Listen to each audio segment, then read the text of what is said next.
नमस्ते दोस्तों। जब दुनिया में इनिशियली लेन-देन की शुरुआत हुई तो सबसे पहले यूज़ होता था बार्टर सिस्टम का। बार्टर सिस्टम फेल होने के बाद में यूज़ होने लगा गोल्ड का।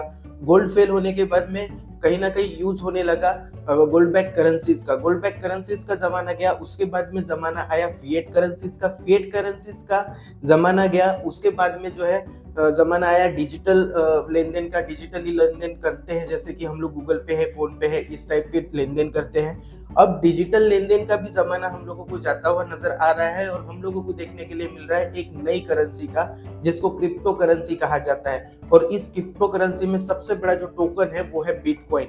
अब इस बिटकॉइन को, क्रिप्टो करेंसी को लेकर बहुत सारे पॉडकास्ट हो रहे हैं इंडिया में, और उन पॉडकास्ट में लाखों की जो है संख्या में जो है व्यूज़ है।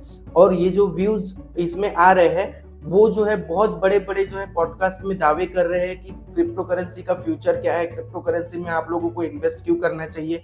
तो आज हम लोग इन्हीं सब दावों के ऊपर जो है चर्चा करेंगे, और हम लोग ये समझने की कोशिश करेंगे कि क्या क्रिप्टो करेंसी या फिर बिटकॉइन गोल्ड को जो है रिप्लेस कर देगा, और क्या हम लोगों को जो है बिटकॉइन या क्रिप्टो करेंसीज में जो है इन्वेस्ट करना चाहिए। तो दोस्तों, सबसे पहली बात, इन जो पॉडकास्ट में दावा किया जा रहा है वो ये कहा जा रहा है कि इनिशियली जब बातचीत शुरू हो रही है तो ये कहा जा रहा है कि गवर्नमेंट जो है क्रिप्टो करेंसीज के ऊपर जब आप बेचने के लिए जाते हैं तो 1% टीडीएस काटती है। उसके बाद में जो है 30% कैपिटल गेन टैक्स काटती है, और ये थोड़ा सा ज़्यादा है उनके अकॉर्डिंग। लेकिन दोस्तों, ये बहुत थोड़ा सा ज़्यादा नहीं, ये बहुत ज़्यादा है।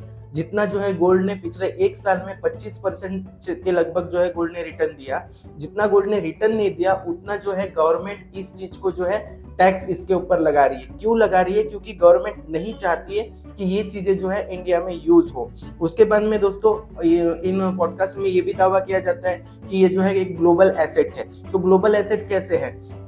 जब दुनिया भर की सारी जो सेंट्रल बैंक्स है इसको जो है मान्यता नहीं दे रही है, ना कोई सेंट्रल बैंक जो है उसको अपने पास में क्रिप्टो करेंसी को रख रही है, जैसे डॉलर को रखा जाता है, जैसे गोल्ड को रखा जाता है, तो ये ग्लोबल एसेट किस प्रकार है ये मुझे समझ में नहीं आता। उसके बाद में जो है ये कुछ रिक्वेस्ट भी की जाती है इन पॉडकास्ट में कि गवर्नमेंट को इसके ऊपर रेगुलेशन जो है थोड़े से सॉफ्टर किए जाने चाहिए। लेकिन गवर्नमेंट को रेगुलेशन सॉफ्टवेयर क्यों करने चाहिए? क्योंकि आप लोग जब बोलते हो कि क्रिप्टो करेंसी की जब भी बात होती है तो क्रिप्टो करेंसी ये कहा जाता है कि ये जो है किसी भी सेंट्रल जो इंस्टीट्यूशन है उसके ऊपर डिपेंड नहीं है। तो फिर गवर्नमेंट को इसके ऊपर रेगुलेशन सॉफ्टवेयर क्यों करने चाहिए? खुद ही कर लो भाई, इतनी स्ट्रांग अगर आपकी करेंसी है तो। इसके बाद में जो है बड़े-बड़े इंटेलिजेंट लोग जो है इसको बाय कर रहे हैं, जैसे एलन मस्क है, ये इन जैसे लोग जो है इसको बाय कर रहे हैं, तो इसके लिए आपको भी करना चाहिए, ऐसा इन जो है पॉडकास्ट में बताया जा रहा है। इसके बाद में जो है जो पिछले स्कैम्स हुए हैं, जैसे एफटीएक्स का स्कैम हुआ था, मैंने इसके ऊपर जो है वीडियो भी बनाई थी। एफटीएक्स का जब स्कैम हुआ था तो गोल्ड के प्राइसेस में अचानक से 2 साल पहले जो है हम लोगों को बढ़ोतरी देखने के लिए मिली थी। तो एफटीएक्स जो है, जैसे इन लोगों का जो लेन देन होता है क्रिप्टो करेंसीज का, वैसे ही ये जो और अलग अलग टाइप के जो ऐप है उसमें लेन देन होता है, वो कभी भी स्कैम कर सकती है। इसका तो कोई भरोसा नहीं है कि स्कैम कब हो जाए। इसके बाद में जो है दोस्तों, वेब3 की बात की जाती है कि ब्लॉकचेन टेक्नोलॉजी सबसे अच्छी टेक्नोलॉजी है। तो हाँ, ये माना जा सकता है कि ब्लॉकचेन टेक्नोलॉजी अभी सबसे अच्छी टेक्नोलॉजी है, लेकिन इस टेक्नोलॉजी का कोई तोड़ नहीं होगा या फिर इस टेक्नोलॉजी को कोई हैक नहीं कर सकेगा इन फ्यूचर। इसकी कोई संभावना नहीं है, क्योंकि टेक्नोलॉजी दिन ब दिन बढ़ती जा रही है। अगर आप क्रिप्टो करेंसी में इन्वेस्ट करने के लिए कह रहे हो, इन द सेंस आप टेक्नोलॉजी में इन्वेस्ट करने के लिए कह रहे हो, लेकिन टेक्नोलॉजी, आज जो टेक्नोलॉजी है उससे बड़ी और अच्छी टेक्नोलॉजी नहीं आएगी, इसकी कोई गारंटी नहीं है। इसके बाद में दोस्तों, एक चीज और कही जाती है कि बहुत सारे अदर एसेट्स जो है वो भी फेल होते हैं, जैसे बैंक्स भी फेल होते हैं, लेकिन बैंक्स के ऊपर जो है गवर्नमेंट रेगुलेशंस रखती है, इसलिए आम व्यक्ति जो है बैंक्स के ऊपर डिपेंड करता है। और यहाँ पे कहीं पे भी गोल्ड की बात नहीं की जाती, यहाँ पे बैंक्स या फिर एटीएफ्स, यही इन्हीं सारी चीज़ों की जो है बात की जाती है। और ये सारी इंस्टीट्यूशंस है वो फेल होती है, तो फेल होती है इसका मतलब ये नहीं कि उसके ऊपर रेगुलेशंस नहीं है। तो दोस्तों, मेरा मेन ये कहने का मतलब ये है कि देखिए, क्रिप्टो करेंसी की अगर बात की जाए, उसमें भी अगर बिटकॉइन की बात की जाए, तो फरवरी 2024 में बिटकॉइन जो है $52,000 में आ रहा था एक बिटकॉइन, और आज दिसंबर कुछ ही दिन पहले जो बिटकॉइन है उसने $1,00,000 का जो है आंकड़ा पार कर लिया है एक बिटकॉइन के लिए। तो इस बिटकॉइन में कहीं ना कहीं बड़े बड़े लोगों का बहुत सारा पैसा लगा हुआ है, क्योंकि ऐसा तो पॉसिबल नहीं है कि छोटे छोटे इन्वेस्टर वर्ल्ड वाइड जो है इन्वेस्ट उसमें किए जा रहे हैं और ये चीज जो है बढ़ती जा रही है। ये एक टाइप का जो है बबल बनाए जाने की जो है मुझे कोशिश लगती है, और मुझे ऐसा लगता है कि एक न्यू टाइप की जो है नेटवर्क मार्केटिंग है। नेटवर्क मार्केटिंग में पहले जो है बड़े बड़े लोगों ने अपना पैसा घुमाया, अब जो है उनको फॉलो करते हुए छोटे छोटे लोग अपना जो है पैसा घुमा रहे हैं।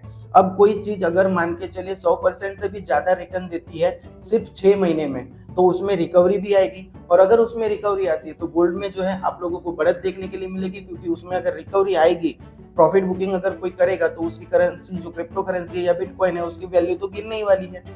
अब अगर बात करें कि क्या क्रिप्टो करेंसी या फिर बिटकॉइन गोल्ड को रिप्लेस कर सकता है, तो देखिए दोस्तों, सबसे होंगे बहुत सारे फीचर होंगे क्रिप्टो करेंसी में, लेकिन क्रिप्टो करेंसी में एक कोई भी जो है टोकन नहीं है। क्रिप्टो करेंसी में जैसा आप लोगों को पता होगा बिटकॉइन है, एथर कॉइन है, डॉज कॉइन है, ऐसे बहुत सारे कॉइन है और अलग अलग कॉइन जो है बनते जा रहे हैं। तो ये कोई एक चीज नहीं है, उसमें मल्टीपल ऑप्शंस है। दूसरी चीज, जो चीज फिजिकल नहीं है उस चीज की क्या ही वैल्यू मान के चले, हवा में तो हम लोग नहीं मान सकते कि इस चीज की इतनी वैल्यू हो सकती है।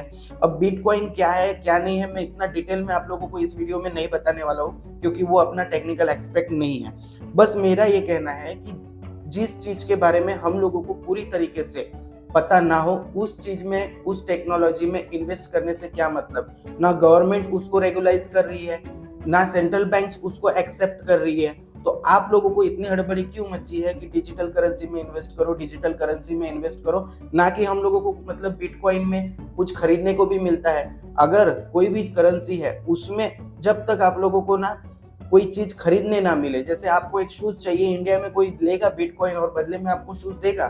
नहीं देगा। तो फिर उस करेंसी में हम लोगों को इन्वेस्ट ही क्यों करना है, और करेंसी में ही इन्वेस्ट क्यों करना है? इन्वेस्ट करना है तो एसेट में इन्वेस्ट करेंगे, करेंसी में इन्वेस्ट क्यों करेंगे? तो दोस्तों, इसलिए जो क्रिप्टो करेंसी है वो कभी भी जो है गोल्ड को रिप्लेस नहीं कर सकती, बीट नहीं कर सकती, ऐसा मेरा मानना है। आपका क्या मानना है इस वीडियो के नीचे कमेंट करके जरूर बताइएगा। ये वीडियो पसंद आया तो इसको लाइक कर दीजिए, दोस्तों के साथ शेयर कर दीजिए। चैनल पर नए हैं तो चैनल को सब्सक्राइब करना ना भूले। आज के लिए बस इतना ही। Thank you.